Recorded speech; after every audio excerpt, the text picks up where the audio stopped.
मला असं वाटत नाही की इतर पक्षीय लोक त्यांना हे आव्हान न पटणार असावं असं मला तर याच्यामध्ये काही वाटत नाही. सर्वांनीच हे ऍक्सेप्ट केलं पाहिजे. पण जर काही लोकांना अडचण या गोष्टीमध्ये असेल तर मग आपल्याला असं म्हणावं लागेल की त्यांचं देशप्रेम कुठेतरी कमी पडत आहे. शिवाय बाकी सर्व तुम्ही बघताय आता सर्व समस्त आजूबाजूतील आपल्या पंचक्रोशीतील जी काही लोक आहेत हे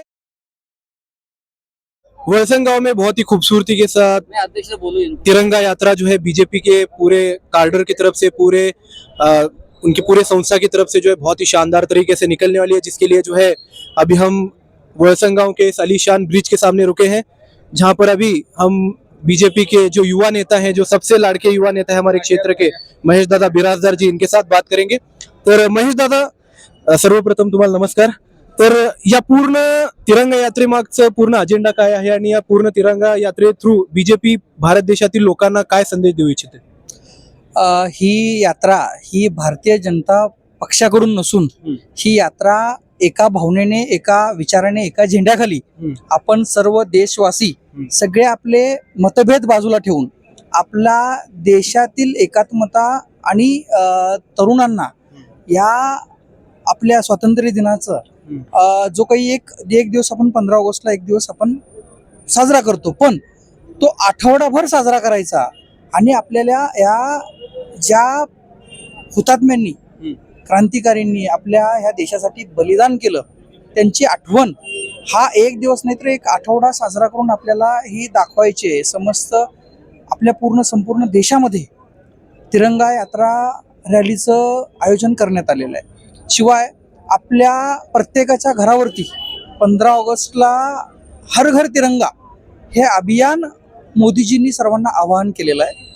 मग त्याच्यामध्ये मला असं वाटतं की फक्त भारतीय जनता पार्टीचे कार्यकर्ते किंवा पक्षाच्या विचाराची लोक सोडून इतरांना सुद्धा पंतप्रधानांनी आवाहन केलेलं की बाबा आपल्या देशाचा गौरव हा तिरंगा आहे आणि प्रत्येकाने आपल्या घरावरती हा झेंडा लावून आपल्याला तो अभियान साजरा करायचा आहे. आणि ह्या आव्हानाला मला असं वाटत नाही की इतर पक्षीय लोक त्यांना हे आव्हान न पटणार असावं असं मला तर याच्यामध्ये काही वाटत नाही. सर्वांनीच हे ऍक्सेप्ट केलं पाहिजे.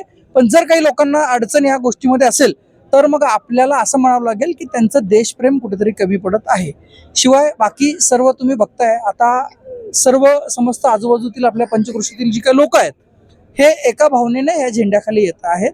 आणि इथं तुम्हाला कुठेही भारतीय जनता पार्टीचा लोगो, चिन्ह कुठेही तुम्हाला दिसणार नाही.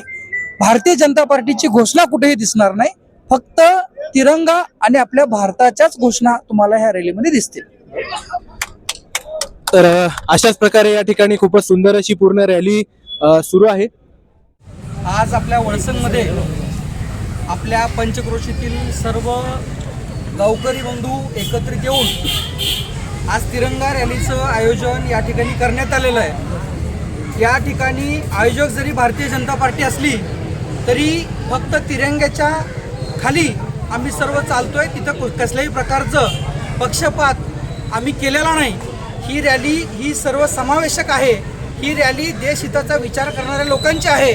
तर देशहिताचा विचार करणारे सर्व पक्षसुद्धा एकत्रित या रॅलीमध्ये सहभागी होऊ शकतात. आणि सर्वांना माहिती आहे भारतीय जनता पार्टी हा कधीही स्वतःच्या सत्तेचा विचार न करता देशहिताचा विचार हा भारतीय जनता पार्टीकडून नेहमी होतो. आपण श्रद्धेय अटलजी असताना सुद्धा आपण हे पाहिलेलं आहे. तसं त्या पद्धतीने आज या ठिकाणी आपण तिरंगा रॅलीचं आयोजन करण्यात आलेलं आहे. आत्ताच आमचे जिल्हाध्यक्ष शशिकांत नाना चव्हाण यांनी सांगितल्याप्रमाणे आपला स्वातंत्र्य दिन हा एका दिवसाचा कार्यक्रम नसून हा उत्सव आहे आणि तो उत्सवाप्रमाणे आपल्याला साजरा करायचा आहे. याच्यामध्ये कित्येक क्रांतिकारांनी आपलं स्वतःच्या जीवाचं बलिदान दिलेलं आहे. त्यापैकी आपले मल्लप्पा दनशेट्टीसुद्धा वळसंग गावचे सुपुत्र आहेत. तर त्यांची जाणीव आपल्याला आपल्या पंचक्रोशीत करून देणं गरजेची आहे. तसंच 34 क्रांतिकारक आपल्या वळसंग गावामधून होते. म्हणून वळसंग गावामध्ये आपण या रॅलीचं आयोजन करण्यात आपलं आलेलं आहे.